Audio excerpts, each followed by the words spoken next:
Yan. Pikas. Na. So, siguro tayo ng wardrobe na metal. So, yun natin.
Kita ng wardrobe.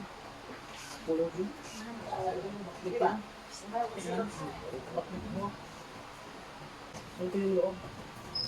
Bakit ito? Ito yung loob. Ito yung loob. Ito yung loob ito. Ito siya. Ito yung tundaan mo. Ito yung sa baba. Ito yung bakit. Ito yung wardrobe. Ito rin naman.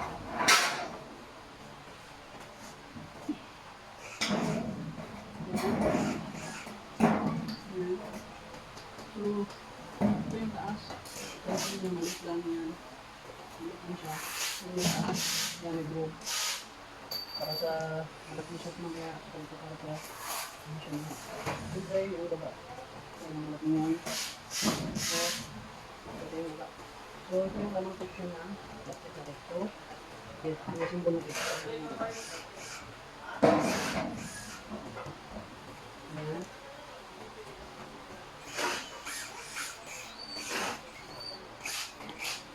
So, yan ang backplate. Yung malaki nakapal sa baba, yan yung butong. Yung maliit sa taas, yan yung top.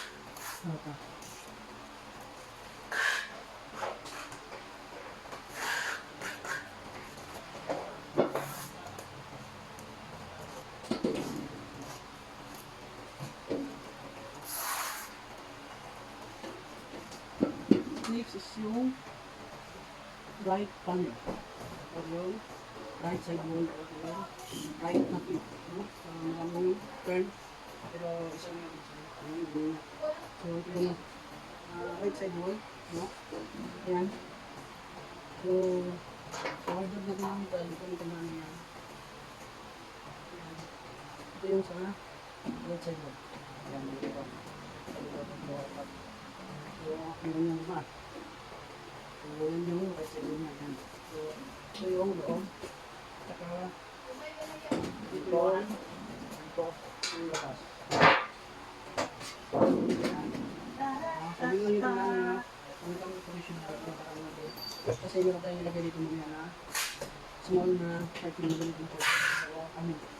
So, right side dito ako sa side plate. Yan. So, dito mo scroll sa flow. Yan na bukas. So, bukas. Ito sa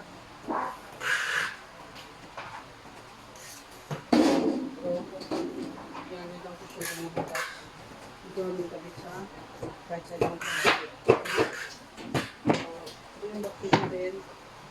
Kasi ito, yung right side mo, ito yung kabit sa right side na natin backfit. So, ito yung right side plate. Yan. So, ito yung labas. So, ito yung tandaan niyo. Meron siya dito sa dito. So, kabit natin.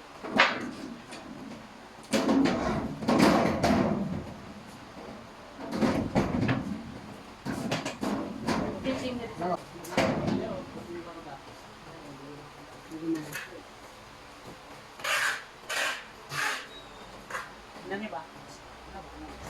Wait.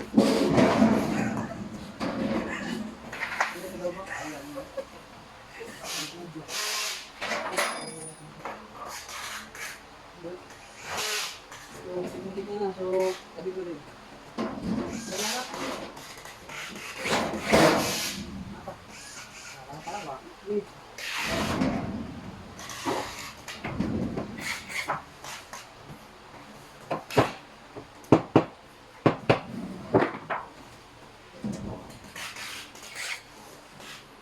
So, yan.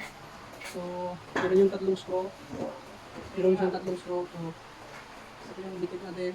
Meron ng dalawa. So, meron natin katinis ka. Ito. Right side wall. Ito natin.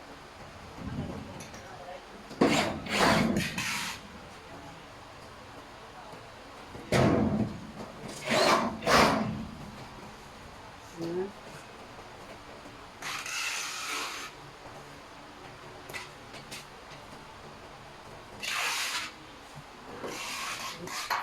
So, katapos natin magkabit yung right side wall, next naman is yung left side wall. So, pakita ko yung left side wall. Ito yung left side wall natin. Kung mapansin nyo, yan meron sa isa lang para sa malaking shelf. So, ito yung para sa hanging rod. Yan. Ito yung likod. Yan, nagkakang butas. Para dun sa backplate. Sa left side na dikit. So, ito yung loob. Yan. Ito yung labas. Ito yung labas. Ito yung baba. Ito yung butong. Itong nagaya ng butong ito. So, ito natin. Yan. So, ito yung tamang posisyon ng ating left side wall na welding. So, ngayon, sabit natin siya. So, kailangan na natin dikit sa backplate sa left side. Dito. Ano ito? Left side mo kabitan dito.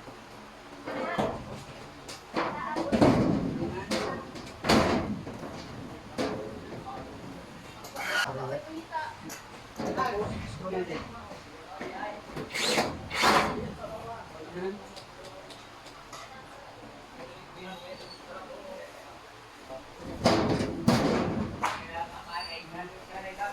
Tapos tulong natin. Gusto kasi meron pa dalawa. So, isa dito, isa sa gitna, isa sa lahat. So, tulong natin.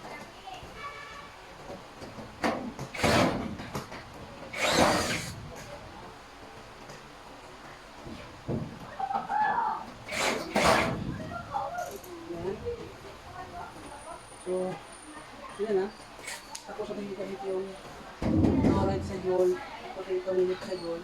Next sa tingin is, sunod is, gabit natin yung bottom plate. Yan sa gabit yung bottom plate. No?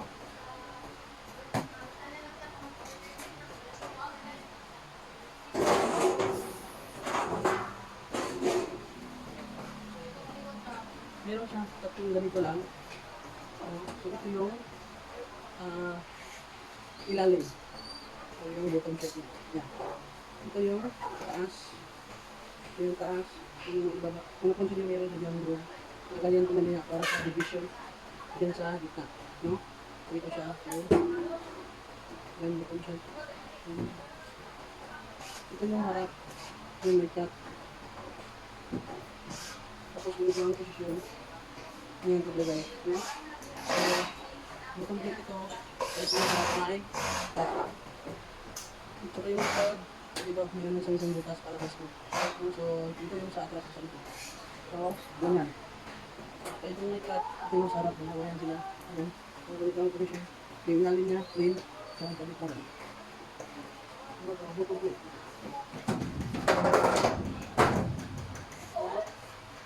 Ganyan lang muna. Para madala yung kalit yung door frame. So, yung door. So,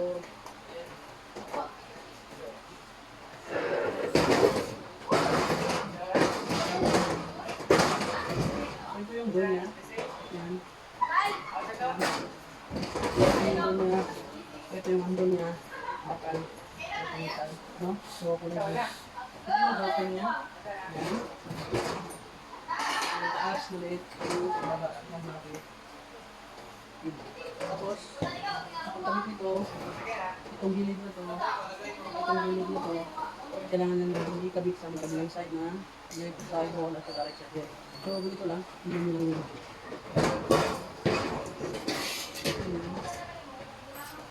Kasunod ito na dito sa left side wall.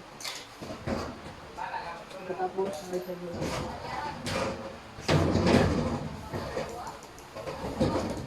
Ganyan din. Pagkatapos, okay natin mga kanya, floor. Ayan. Ayan, pagkatapos yung bottom plate. Ayan, dikit ng bottom plate. Diba na ito? Ayan. Ayan. So, ganyan lang siya. Ayan. Ayan na. Tapos natin malagay yung bottom plate, no? So, pagkatapos natin malagay yung bottom plate, sunod naman natin gawin na siya yung tapos yung ha? Nice.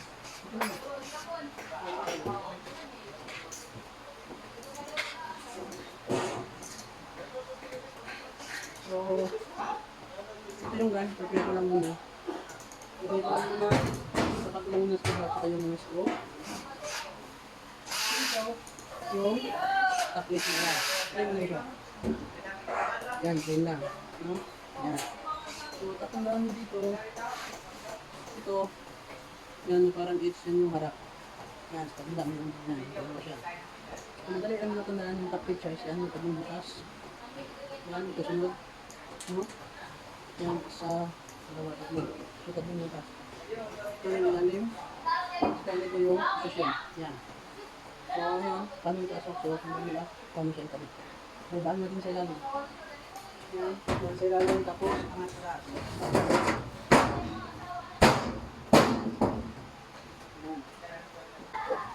So, ganyan lang sa kagalagin. Tabit. Next, tapos yan. Scroll natin. Yan. Yan.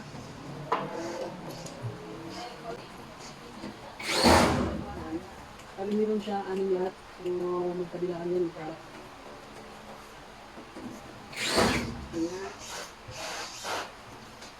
dito, yun din.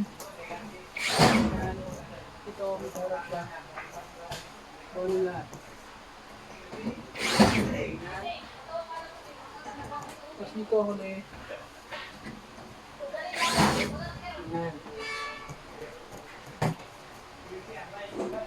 So, yun siya. Yan na. So dating gawin, na-install na natin mga, balik natin yung socket. So dating gawin is yung, ito. Ito yung big shelf.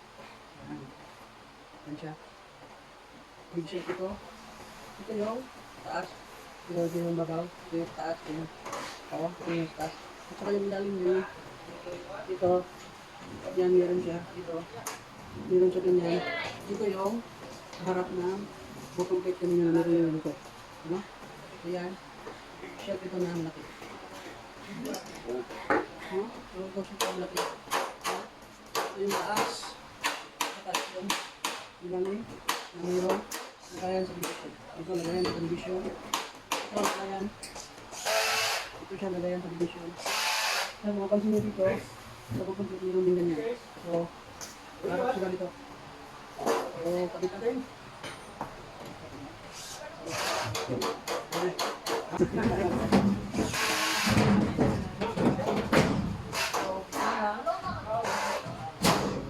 Yan.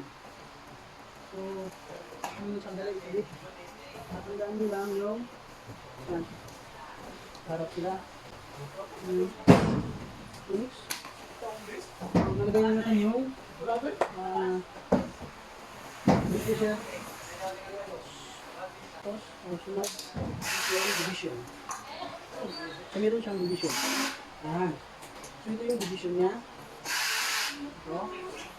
At saka, ito yung taas. Yan. Meron siyang para sa aming rod na dito. Nasa left side ng wall. Harap siya nito. No? Sa left side ng wall, dito meron din siyang ganito. Sila yung magharap. Ito yung division. Yan. Ayan siya. Yan. Ito. Ito, kung napansin nyo, yan. Meron ko tatlo. Yan yung harap sa dito, right side plate. Yan. Meron din siyang meron din ganito. Meron din ganito yung right side plate. Ito yung harap sa right side plate. So, division ko. Yan. Ito, sa left side. Cover ito ang division. Yan. Division ito, yung ating wardrobe. Ito yung division ng ating wardrobe. Ito division ng ating wardrobe yan. Ito, harap ito sa right side dito. Ito naman sa left side dito. So, kabito din yung division ng ating wardrobe. So, sa pagkabit is ganito lang. Yun. Yan dito sa baba. Sa complete meron dyan. Ang tip siya. Ito sa taas. So, kabito din.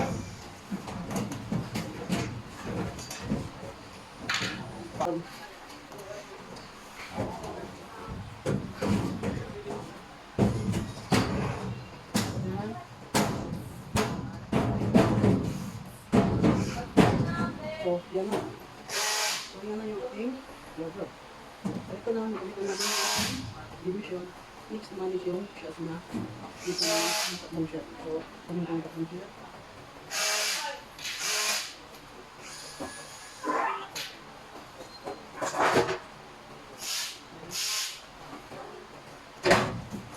So, ito yung shot din na maliit. Meron ko tatlong piraso. Yan dyan. Yan. Kung pansin nito yung lock niya para dito. Yung lock niya para sa gilid. No? So, meron ng tatlo ito na maliit na shot. Dito sa side ko sa kabit. So, sa paglagay is dito lang. So, same size na nito. Wala nga yung right side ng position niya. Lagay din sa tatlong may lagayan. So, dito na ang kabit. Ayan.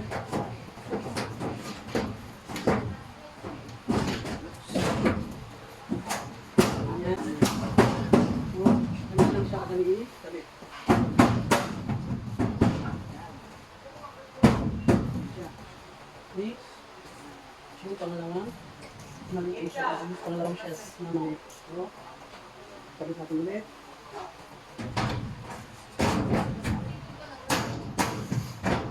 Yan. Next, ito yung shelf natin. Ano siya? Ayan. Yung shelf. So, simple yung procedure. Ganun. Yung tabi-tabi ang last na. Sa ito mo rin ito. Ito lang.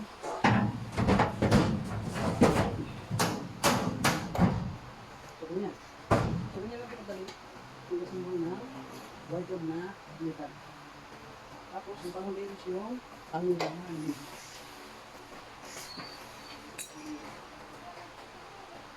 So,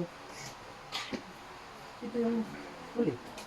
Kanila sa nilagay, hanging rod. No? So, ito siya makikita dito sa loob na ito. Sa side naman. No? Hindi kayo maglagay dito ng kahit ano. Materials. So, hanging rod dito. Tapos, mga hanging rod natin. Dito. Ayan. Tapos, ganyan. So, yan na siya. Ikabili natin yung hanging rod. Ayan. Ayan. So, tapos na to. Tapos na po itong ating total na washing. Ayan. Ayan siya. Makapansin niyo lahat. Ayan siya. No? So, kung ito tapos na to, lock na muna yun.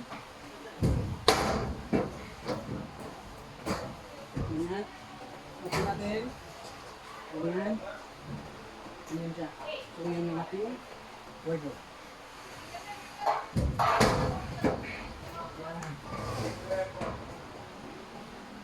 Yan, sir. Yan, sige. Sira bugoy, pleob. Isa lang sa na. So, wardrobe na metal. Close. Okay.